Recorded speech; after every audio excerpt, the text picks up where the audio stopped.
So I just finished gluing to the biggest crack so far. There was one here and then one here. After these, I'm going to try and work on another crack that's here, and we'll see how that goes. But I'm gonna leave this for tonight.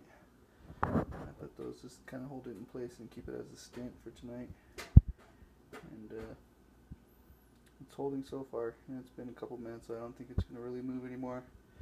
This is for the ignition, and this is gonna get filled. I don't know how yet, but I'm gonna figure it out as I go.